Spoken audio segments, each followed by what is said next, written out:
ჩემი მიზანი იყო ის, რომ მე გამაჩნდა ჩემი კონკრეტული ხედვა, თუ როგორ შეიძლებოდა ბესეუს განვითარება, ბესეუს ქცევა სერიოზულ სამეცნიერო კვლევით ცენტრად, საგანმანათლებლო ცენტრად, მისი ავტორიტეტის და მისი რეპუტაციის ზრდა, მისი აკადემიური აქტივობის ზრდა და მე სწორედ აი ამ პროგრამით წავდექი დღეს აკადემიური საბჭოს წინაშე. თუმცა რა თქმა უნდა, მოლოდინები ჩემთვის გასაგები იყო იმ ზეწოლებით, რაც პროცესში მიმდინარეობდა, მათ შორის ჩემზე, გასაგები იყო გუშინდელი არალეგიტიმური მთავრობის თავმჯდომარის განცხადებით, რომელშიც მან უხეშად ჩაერია უნივერსიტეტის ავტონომიაში და აკადემიურ საბჭოს პირდაპირ მოუწოდა ვისთვის უნდა დაეჭირათ მხარი. ეს ჩემთვის ყველაფერი იყო გასაგები და ძალიან სამწუხაროა, რომ მმართველმა ძალამ ესეთი კანდიდატი კადრა ბათუმის სახელმწიფო უნივერსიტეტს. ადამიანს, რომელსაც არანაირი შემხებლობა არც მეცნიერებასთან და არც უნივერსიტეტთან არ აქვს. ეს არის ოდიოზური, ანგაჟირებული პარტიული მუშაკი, ეს არის ძალიან სამწუხარო და ასევე ეს არის პიროვნება, რომელსაც აქვს ნულოვანი ციტირება. ანუ ევროპაში ვიქნებით ერთადერთი უნივერსიტეტი, რომელსაც ყავს ლექტორი ნულოვანი ციტირებით. ეს არის სამარცხვინო და ეს არის კატასტროფა. მაგრამ ერთია ის თუ რა კადრა მმართველმა ძალამ უნივერსიტეტს და მეორეა რომ აკადემიურმა საბჭომ აი ეს შეურაცხყოფა ნორმატიულ აქტად აქცია ერთხმად დაუჭირეს მხარი, ერთხმად აბსოლუტურად და მივიღეთ ის, რაც მივიღეთ. შეგვიძლია ვთქვათ, რომ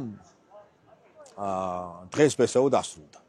დასრულდა როგორც დამოუკიდებელი ავტონომიური უნივერსიტეტი, ძლიერი საგანმანათლებლო ცენტრი და ის турბულენტობა, ის რეპუტაციული ზიანი, ის ავტორიტეტის ვარდნა, რაც დღეიდან დაიწყება ამ ინსტიტუციას, ამაზე მთლიანად პასუხისგებლობას აიღებს აკადემიური საბჭო, რომელმაც ერთხმად დაუჭირა მხარი ამ კანდიდატს.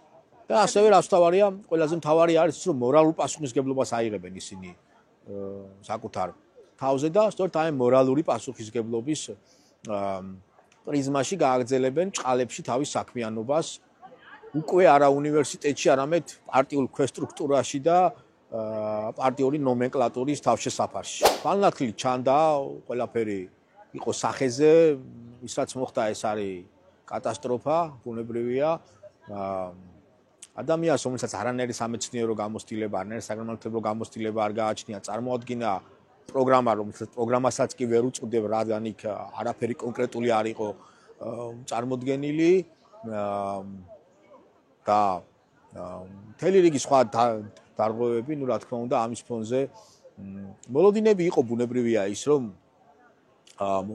ის რაც მოხდა, ეს იყო მოლოდინი, თუმცა ეს მიუთითებს იმაზე, რომ სუსის გავლენა და მართველი გუნდის გავლენა აკადემიურ საბჭოზე იყო პირდაპირი და იყო ნათელი, იმიტომ რომ ის რაც მოხდა, ეს ამის დასტურია.